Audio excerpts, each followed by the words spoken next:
Right,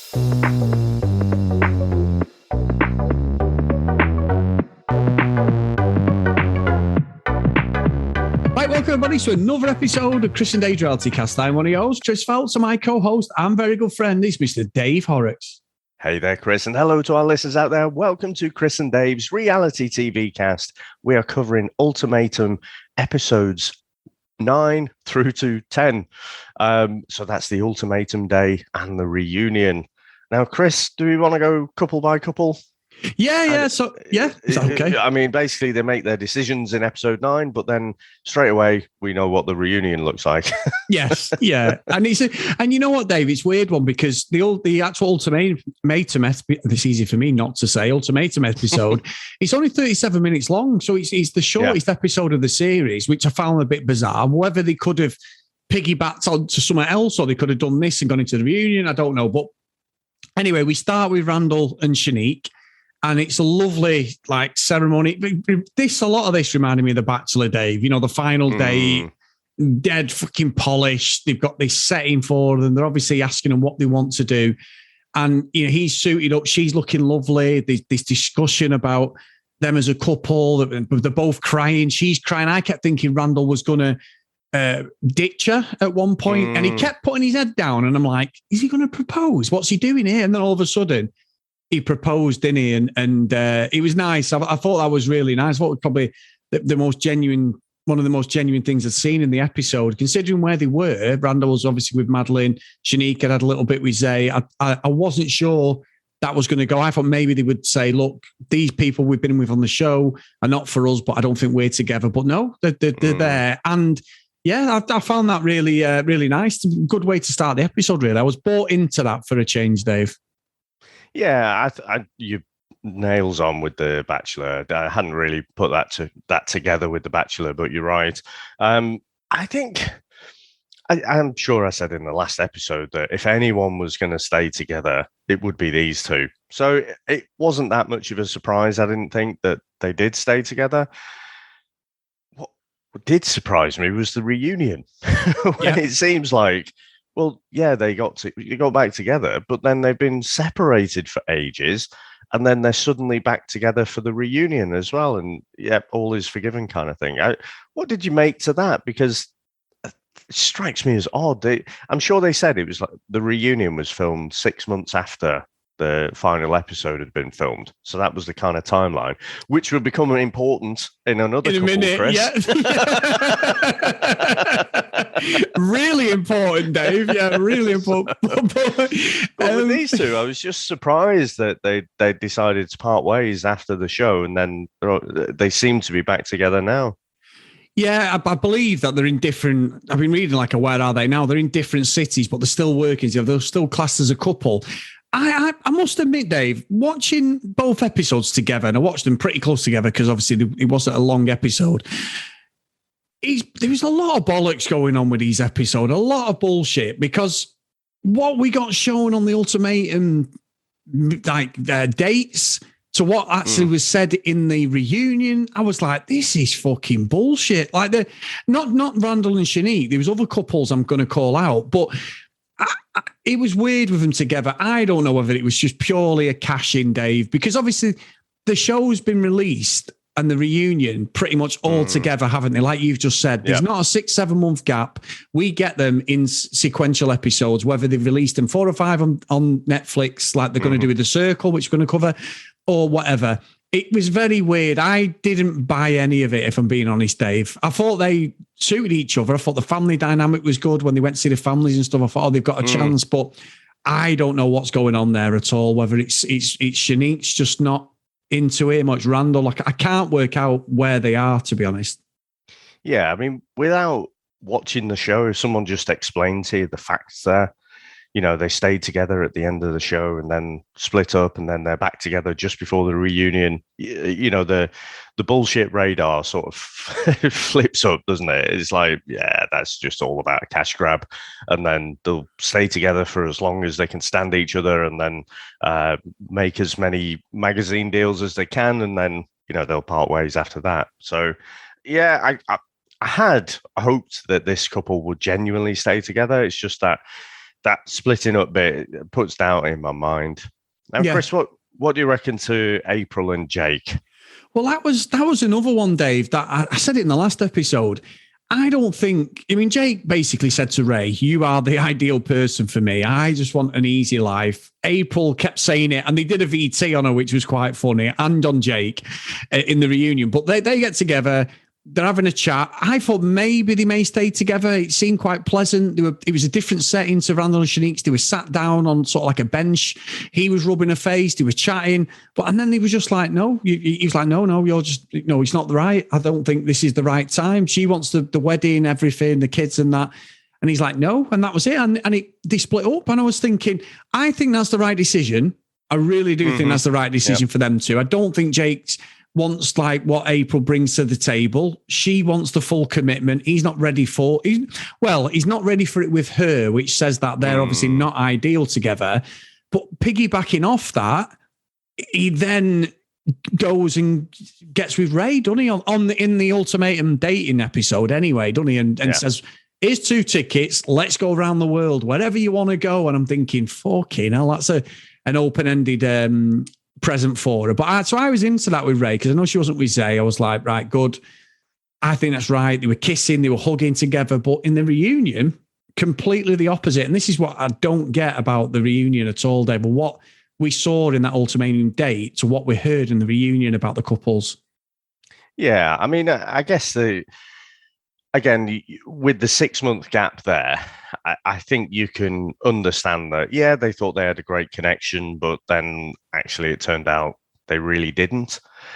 It was funny, though, and I can't stop thinking about The Bachelor now. So when Ray rocks up, she's driven up, isn't she, to where he is, where Jake is. And I'm like, oh, this is so fucking set up because they've known exactly what's going to happen. They're parked down the street, just waiting for the green light to be given. Right? Yep. We've got a good third take. That one will do. Right. Send her in now. it's such bollocks. And I think, honestly, with this episode 9, they undercut, I felt, a lot of what had gone on in the previous seasons.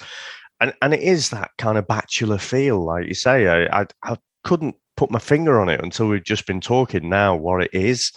But everything being so set up and manufactured, I think they did a better job of hiding it earlier in the season. And I wasn't that surprised that, Ray and Jake decided to part ways. Probably, a little bit surprised that Ray's now with a lady. But she seems very happy, so good luck to her. Jake still seems like quite an angry little man to me. Yes, because he had a dust up with April, did he? You're right. So they've gone off together. We're thinking, oh, brilliant, this is a new couple. I think it's the right thing for them both. They seemed like a good match. This is what I'm questioning because they're sat together. So Ray and Jake are sat together. April's with Zay. Obviously, they're not as couples, but, you can understand the dynamics. So I'm thinking, oh, right, great.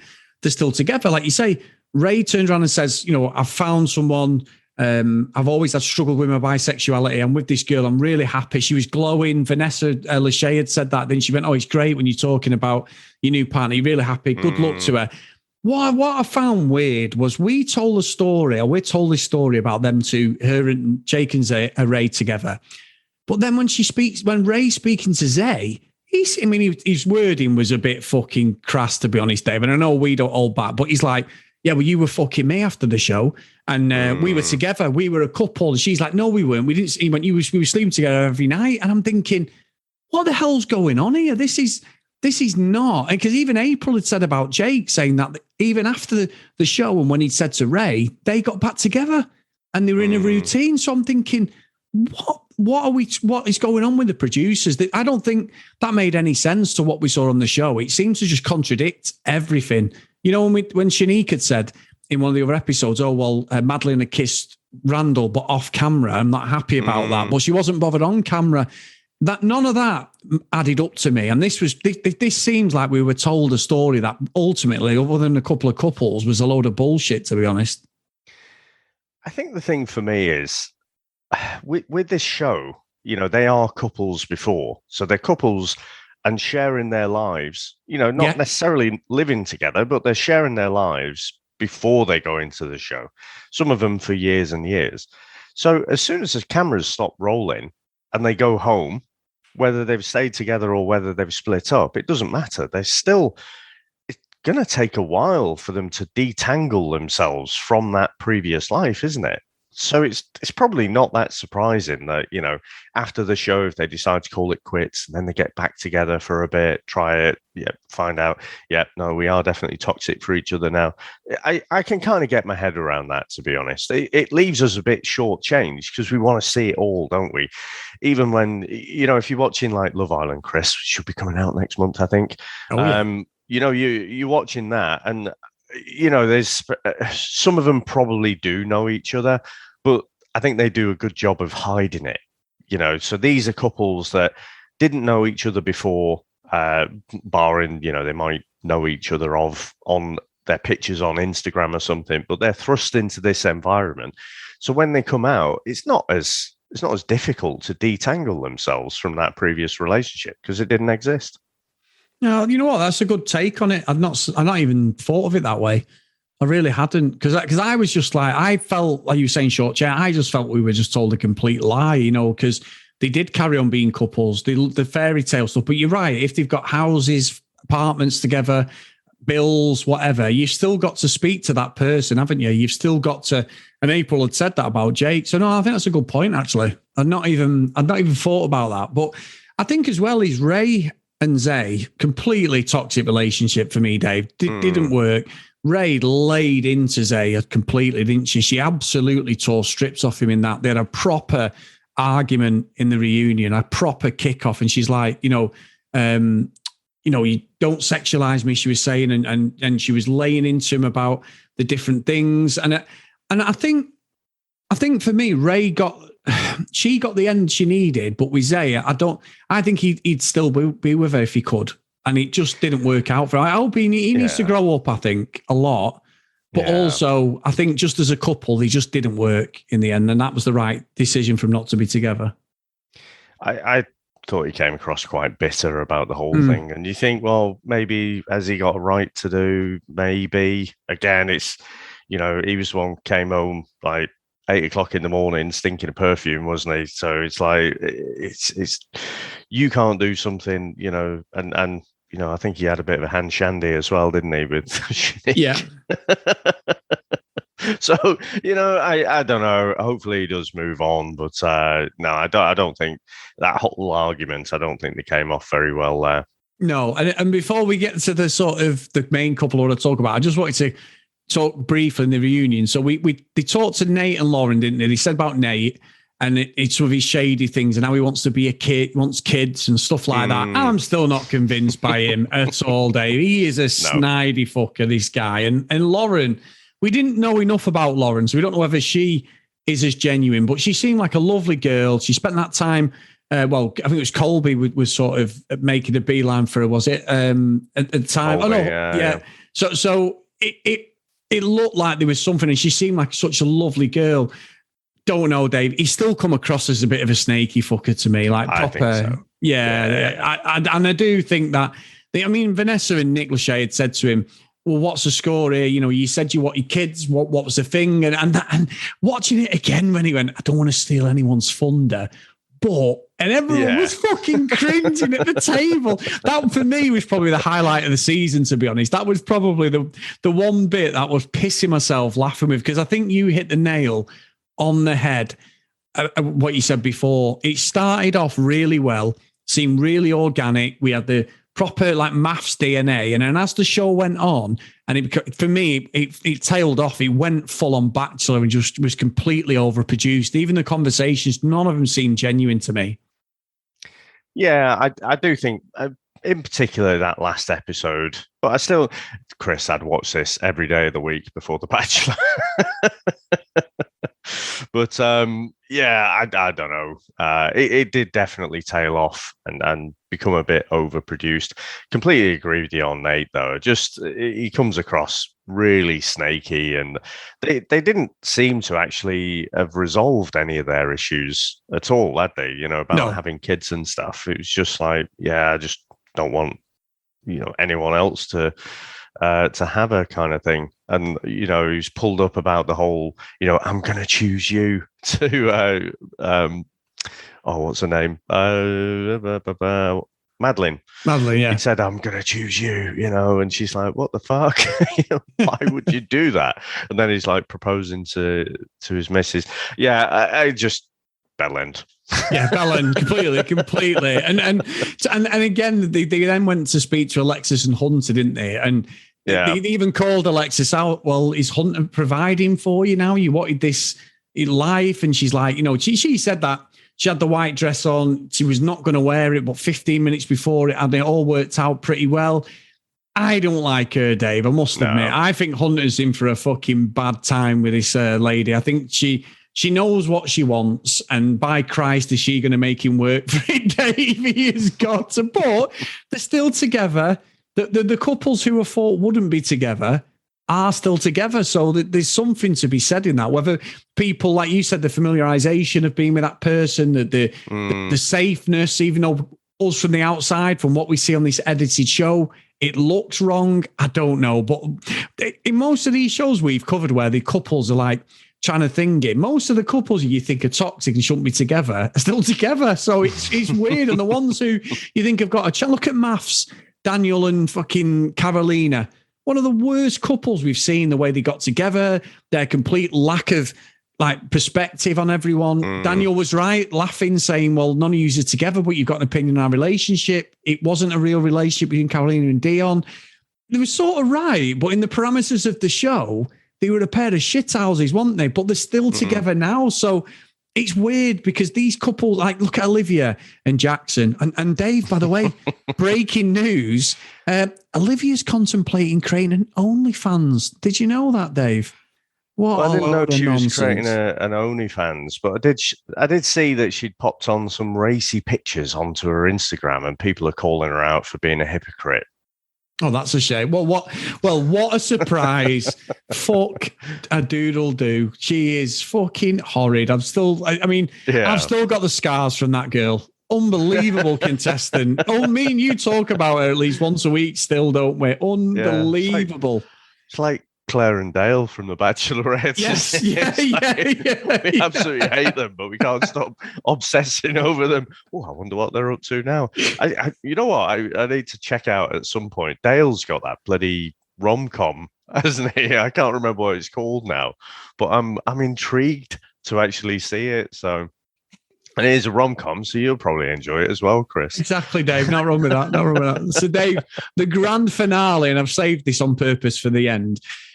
The one couple that if you'd had said to me, we could have fucking made a lot of money on this, Dave. If you'd have said to me at the end of this show, Madeline and Colby will be together, I would have fucking given you 100 to 1 that they weren't together. Madeline had made a play for Randall. She wanted to be Randall. The telling thing for me was in episode 7 or 8 when she said, we've not actually had sex, me and Randall. We've not had, any sort of relationship. That's when I thought Randall was playing the game.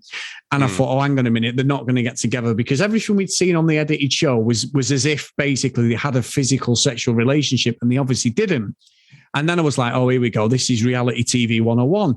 However, Colby was not right for Madeline. I did feel sorry for her in the last episode. I did think that I'd done a 180, because at the start I was like, oh, she's a fucking nightmare. But as it went on, I did feel sorry for her. And I felt that he was just, like you'd said in the last episode, he was a gaslighting fucker completely.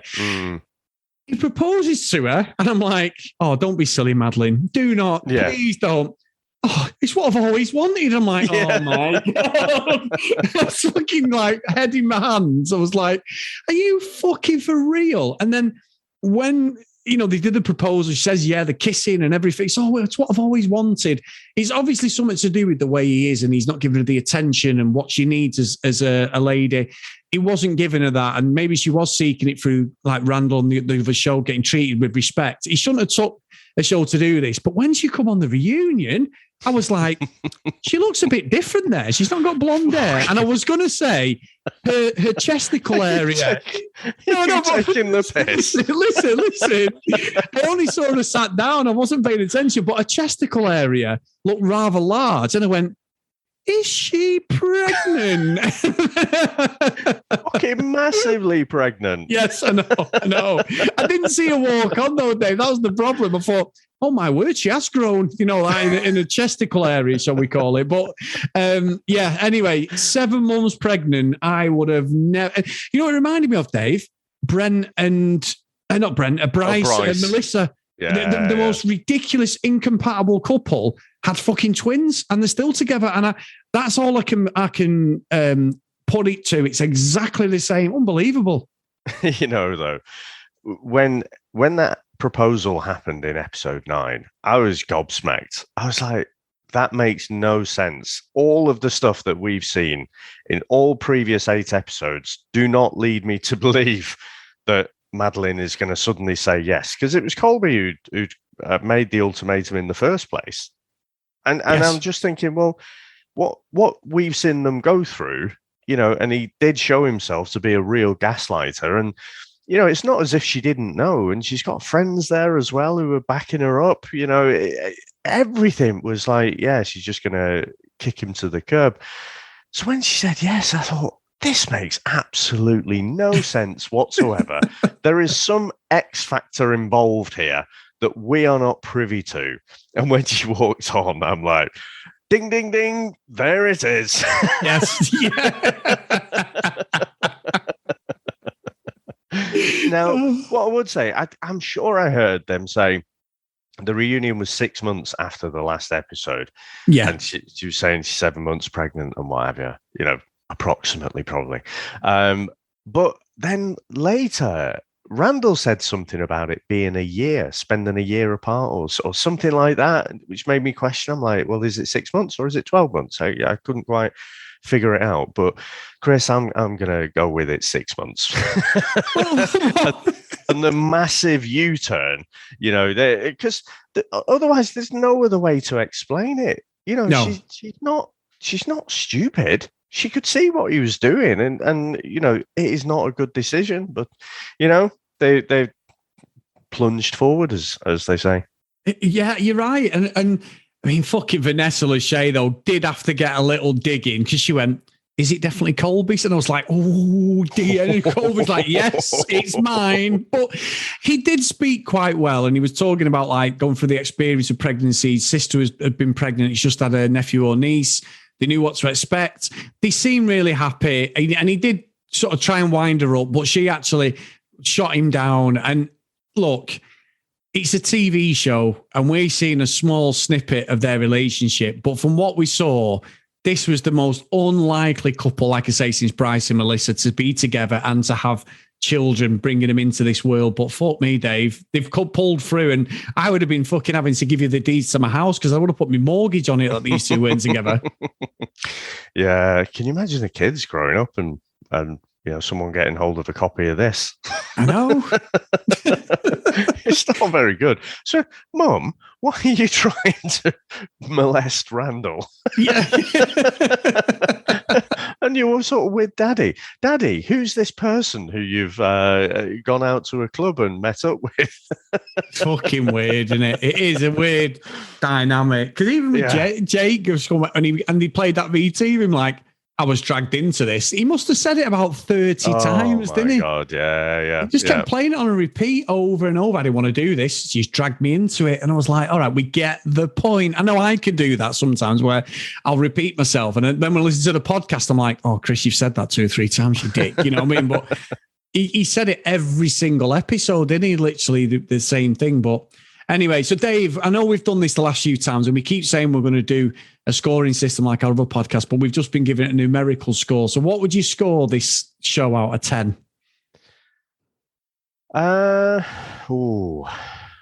Maybe a 6.5. I think it was almost a series of 2 halves. I think it started off brilliantly, and it was a bit of fresh air, from what we'd seen with Love Is Blind. I thought it was better than that. It was a step up from that. And I have no idea. Did we give it a score? Did we give Love Is Blind a score? I think we give it a 6 or a 5. I think I give it a 5. Yeah. So a 6.5 for me would feel about right. Yeah. It's definitely better than Love Is Blind. Still nowhere near maths.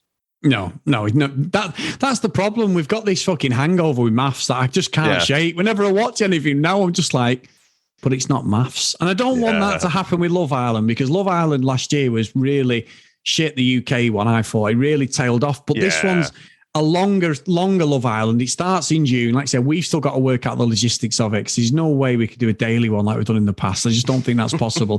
Don't laugh. No. We probably will, but we're not committing to anything at the moment. But we will. Obviously, we're going to cover Love Island. That's what Love Island is. What the foundation of this podcast is built on, isn't it? So we'll always cover Love Island. It's my favorite. Well, it was my favorite until maths rolled into my life, Dave. And it's. But anyway, Dave, we've had 2 emails from some of our amazing listeners. So we've had an email from Claire, and it says, "Hi, Chris and Dave. Continuing to enjoy your show as ever. You guys are just hilarious, and I love listening to you. I know you mentioned covering Ultimatum. Can't wait to hear that, as I think you really enjoy it and will provide with lots of material to get stuck into. Listen, I know you're already probably operating at full capacity, but just had to bring this show to your attention, Dave. When someone sends emails in like this, it's a downward spiral for me and you. It's called Bride and Prejudice. I watch it on Discovery Plus. It's basically couples whose families strongly object to their marriages for a variety of reasons. The first season is just okay. However, they've given the maths treatment to the second season. Hang on a minute. My radar's up now. Yep. Therapy, that's just my radar, nothing else. Therapy sessions, dinner parties, etc. And that's just elevated the whole thing so much more. And it's Australian. Why are they so good at this stuff? Anyway, just a suggestion. Love your work. Wish someone would give you a TV show. Well, Dave, Claire is my way of thinking. Although I suppose that might censor you a bit, and that would be a shame. Best wishes, Claire. So that's a great email. That's awesome. And I must admit, it does sound good, that, doesn't it? I don't know if we'll cover it, but it's definitely worth a bit of a watch, isn't it? Yeah, well, maths straight away. Great suggestion there, Claire. Thank you. So the second email is from Julie, and it's titled, "Thanks. Hi, just to say, I really enjoyed the podcast Married at First Sight Australia. Was looking for a podcast about it for a while, and you guys really hit the nail on the head most of the time for me. So thanks. Have you ever considered watching the Netflix show The Circle? It's actually really good. Give it a try, Julie." Well, Julie, if you listen to some of I'll go into our back catalogue on your podcast catching up. We have done The Circle previously, haven't we, Dave? So we are going to be covering the new series of the US one, which we're about to embark on. I think I'm going to start watching the episodes today. So we will be covering that, guys. So that's our next show, definitely. But this Bride and Prejudice, though, Dave, this seems to be... He's pricked my interest. We haven't even started The Circle yet. And you were like, "It's just 4 episodes. It's just..." I'm like, "No way, is it 4 episodes? It's just 4 episodes." Is that the whole season? Well, no, it's 4 episodes now. What is your problem, Dave? What is your problem? But anyway, but we've done Ultimatum now, haven't we? So yeah, like you say, might even get on it this afternoon for The Circle, and then just for fun, maybe watch Bride and Prejudice. I tell you what, though, Chris, if it's maths, then I will be in. Yeah, I'm in as well. I've just got to get Sam, because Sam, she fell off with Ultimatum. She really enjoyed the start of it, and then when it started getting overproduced, she was like, "Oh, I'm out. This is fucking rubbish." Yeah. I think she got to episode 6 and stopped watching it, and I ended up watching it on my own, which is better for the podcast because I can just watch that when I'm up at daft o'clock or whatever I'm doing. It's easy for me to watch it. But yeah, I think Bride and Prejudice will be one. We're watching The Circle, definitely, because we're going to watch that together. But if this... Right, I'm not saying anything because it already sounds like we're committing to this, and I'm dropping you right in it without even fucking discussing it. So we'll just investigate that one. Let's just say that, Dave. We might not do it, but let's investigate that. Yeah, absolutely. Right. So, guys, if you want to support the podcast, get over to patreon.com/CD Realitycast. If you want to email us, cdrealitycast@gmail.com. And if you want to follow us on social media, @CD Realitycast. So today's roll call of honor is Keith, Helen, Brianna, Noreen, Joanna, Helen, Katie, Dee Dee, Priscilla, Susan, Hennessy, Lauren, Lucky Lulu Green, and Ken Gustavson. So thank you so much, guys, for all your support. We really, really appreciate it. And off podcast, Dave will actually be throttling me now because I've threw another spanner in the works of another show when we say we're not doing 2 or 3 shows at the same time, but here's where we are. So there you go. Well, so the basic plan is we'll do The Circle. So, like you say, there's 4 episodes now. I think they'll release a few more episodes each week. They'll probably have a total of 12. we'll batch those up, so we'll cover 1 to 4. That'll take us through May, and then we're expecting Love Island to start, aren't we, in June? Yep. Don't have an actual date for it yet, but I imagine, or at least the UK one, 2 fucking months, that, Chris. It's fucking 10 weeks, Dave. That's the problem. It's longer this time than it's ever been. Yeah. Even me, who loves Love Island, like last series, there needs to be a massive shake-up if they're going to do that. We need people coming in, like the first Australian series, that Teddy who came in and went after, what's she called it? She was with the big bloody gearhead, wasn't she? Ella. Not Ellen. What's she bloody called? Begins with an E. Erin. Erin and bloody Neanderthal guy. And he came in and was like, I want to take you. And it was kicked off. And I know you haven't watched the second series of the UK one or the third. I think it was the third one. But there was a couple there. Was one of the Thomas brothers. And this girl came in and split them up straight away. And I was like, I am all for it. Cody and she was really pretty, the girl he was with. But they're the ones you want to, Scott Thomas, they were the ones you want to split up, Dave. The proper together couples. We need some proper shit houses in there to make it good, because I can't be tossing myself off for a week while they have these wanky fucking helicopter fucking dates and shit. We need proper fucking shit stuff. They're all too polished now. They come in with a game plan. It's like Bachelor, I think. So I think those series where you have the dust-ups and stuff, it's gone now. I think so. It's a different level of player, and they know what the format of the show is. We'll still get it again, Chris, where they turn up and it's like, oh, where have the boys gone? Oh no, it's Casa Amor. Fuck off. Yeah. But we'll still be there. We'll still love it, I'm sure. But I'm thinking after that, they'll time it so Maths UK starts after Love Island. So I'm thinking Maths UK will be late August, September time, probably. I think so, because it'd be a nightmare. We've got to cover Math. We can't have them both going at the same times. But I know last year they were. We can't do it. Fucking ridiculous. Maths is amazing, but Maths is on every night as well. So you can't. Yeah. I think you're right. I think I'm wrong. I think it started in about September, Maths, didn't it? Because we were late to the party. We'd never covered it before, or even taken much notes. You watched bits of it. Yeah, the UK one was our first one, I think. I'm sure it was after Love Island. I think so. Yeah, I think so. Because that's when we got into Singletown as well. We watched Singletown a couple of years ago, didn't we? That started just after Love Island. And we were like, what's this show? And then we covered it. It was a very unusual show that, if you get a chance, it's very hard to find that online, to be honest. But Singletown was like a diluted version of sort of Maths stroke Love Island, wasn't it? Mm-hmm. Yeah. Yeah, good stuff anyway. Awesome. Well, thank you very much, sir. Another series in the bag. And thanks to all our listeners out there for listening, sending in feedback, being along with us, and we'll join you on the next season. Yeah, thanks very much, Dave. Exactly what Dave said. Really appreciate it all. And we'll see you next time. And also, guys, please get over to Facebook.